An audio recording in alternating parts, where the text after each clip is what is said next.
صلوا علیہ وسلموا تسلیما۔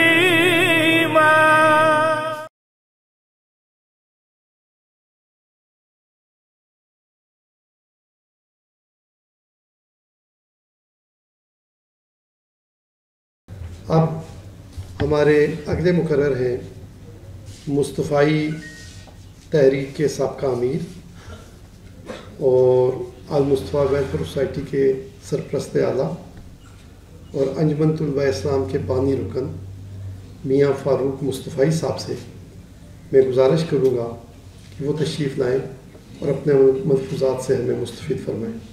میاں محمد فاروق مصطفی۔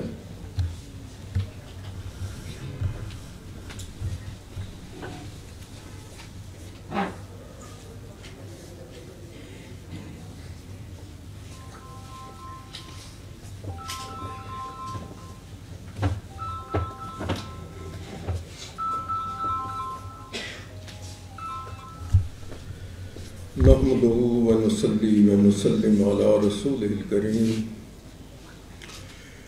اعوذ باللہ من الشیطان الرجیم بسم اللہ الرحمن الرحیم۔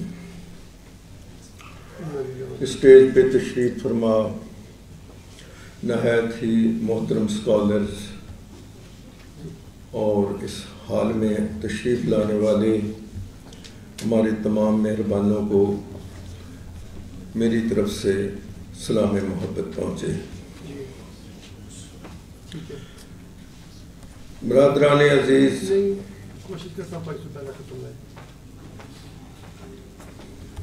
ڈاکٹر عبدالقدیر خان صاحب کی شخصیت شاید ہمارے خراج تحسین سے بھی بہت بالا ہے، اور ہم یہ جو تقریب منعقد کیے ہوئے ہیں دراصل اپنی ان کے ساتھ محبت اور نیاز مندی کا اظہار کر رہے ہیں۔ ڈاکٹر صاحب سے جو چند ایک ملاقاتیں نصیب ہوئیں ان سے ایک ہی تاثر ملا کہ ڈاکٹر صاحب سراپا خلوص ہیں، سراپا ایثار شخصیت ہیں۔ ان کا علم و فکر کا جو مقام ہے وہ تو بہت اونچا ہے، لیکن وہ ہمارے جیسے عام یعنی قدردانوں کے ساتھ اس طرح گھل مل کر بات کرتے تھے، گائیڈ کرتے تھے کہ ایسا بہت کم کسی کو دیکھا ہے۔ وہ ہماری پوری نسل کے لیے اور آنے والی نسلوں کے لیے، جیسا کہ قبلہ شاہ صاحب نے فرمایا، کہ ایک رول ماڈل کی حیثیت رکھتی ہے۔ اور ہم نے مصطفی تحریک میں مصطفی فاؤنڈیشن کے تمام کوئی 85-90 اسکولوں میں اور المصطفی ویلفیئر سوسائٹی پاکستان کے تمام مرکزوں میں یہ بات اجاگر کرنے کی کوشش کی ہے کہ ہمارے ساتھ وابستہ لوگ جو ہیں وہ ڈاکٹر صاحب کو فالو کریں، علم کی قدر کریں، ریسرچ کے لیے اپنے آپ کو آمادہ کریں، کیونکہ اگر وہ خود ایک ریسرچ کے ذریعے بڑے سائنسدان نہ بنے ہوتے تو ہماری وہ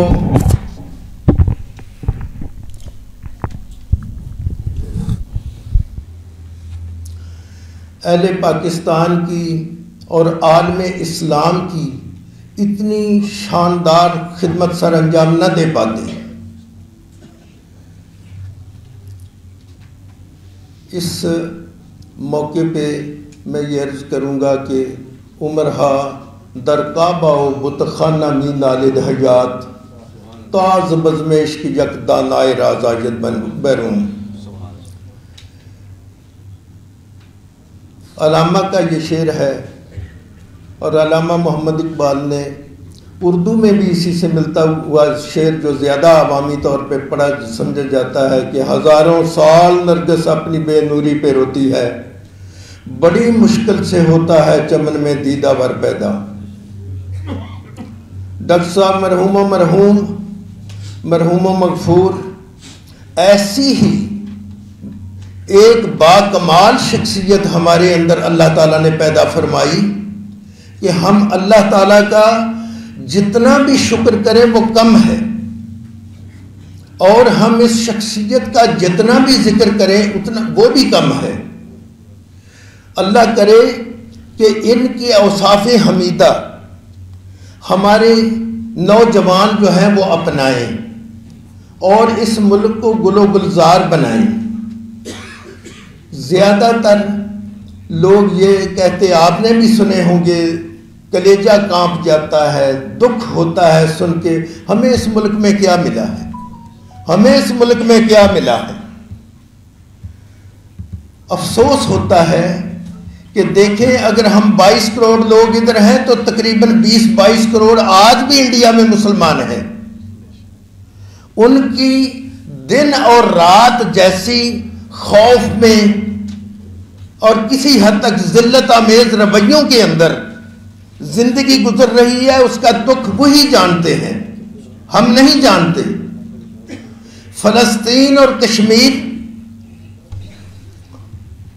میں جو کچھ بیت رہا ہے اس کا کچھ نہ کچھ ریفلیکشن ہمارے یہاں میڈیا کے ذریعے ہوتا ہے. تو میں نے نیو یارک ٹائمز میں ایک دفعہ جو ہے وہ اس کے فائل امریکہ میں نکلوائے، اور ہماری جو 23 مارچ والی قرارداد پاکستان ہے وہ اس میں چھپی ہوئی تھی اور پوری رپورٹنگ تھی 25 مارچ والے اخبار میں. اس میں دیکھیں پاکستان کے حصول کے لیے پہلے دن جو قرارداد پیش کی گئی، عین اسی وقت ایک قرارداد جو ہے وہ فلسطین کی آزادی اور انڈیپینڈنس کے لیے پیش کی گئی. شومیہ قسمت کہ فلسطین کے ہمارے بھائی جو ہیں وہ دن بدن غلامی کی دلدل میں دھکیل دیے گئے، اور ہم وہ خوش نصیب ہیں جنہیں اللہ تعالیٰ نے پلیٹ میں رکھ کے جو ہے نا وہ آزادی عطا فرما دی، ایک ملک عطا فرما دیا.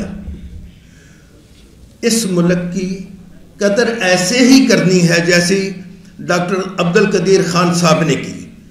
انہوں نے اپنا بہترین کیریئر جو تھا یورپ میں وہ قربان کیا ہمارے لیے، ہم سب کے لیے. یہاں آئے، اگر ان کا دعویٰ جو تھا یا ان کی جو خواہش اور پروگرام تھا وہ خدا نخواستہ کامیاب نہ ہوتا تو آپ اندازہ کریں کہ ان کے لیے پاکستان میں جو ہے وہ کیا مقام رہ جاتا. وہ اپنی ایک نہایت کامیاب زندگی پاکستان کے لیے قربان کر کے آئے، لیکن حصول مقصد کے باوجود مجھے افسوس ہے کہ ہم نے ان کی ایسی قدر نہیں کی جس کے وہ مستحق تھے. خصوصاً برسر اقتدار طبقوں نے، ہماری اسٹیبلشمنٹ نے جو ماما ہے اس پورے ملک کی، عوام کے لیے میں بات نہیں کر رہا، صاحبان اقتدار کے لیے بات کر رہا ہوں اور اسٹیبلشمنٹ کے لیے بات کر رہا ہوں، جنہوں نے ساری ہی فاؤل پلے جو ہے خود کی اور سارا ملبہ جو ہے وہ ڈاکٹر صاحب کے سر پہ ڈال دیا. اور ان کے لیے تو وہ روز قیامت تھا کہ اس ڈاکٹر عبد القدیر خان صاحب کو ٹی وی پہ آ کے اپنی قوم کے سامنے جو ہے وہ معافی مانگنا پڑی. اور اب جب وہ دنیا سے رخصت ہوئے تو آپ خود پاکستان وہ اسلام آباد کے قبرستان میں جا کے دیکھیں جہاں انہیں دفن کیا گیا ہے، کہ جہاں 5 6 7 اور قبریں ہیں اس لائن میں، اسی کے کونے کے اوپر ڈاکٹر صاحب کیا. کوئی جگہ نہیں ہے کہ ایک خوبصورت جو ہے وہ ان کے لیے مزار تعمیر کیا جاتا, کوئی بیٹھنے کی جگہ ہوتی, کوئی قرآن پاک کی تلاوت کرنے کے لیے جگہ ہوتی. کوئی ایسی چیز نہیں ہے.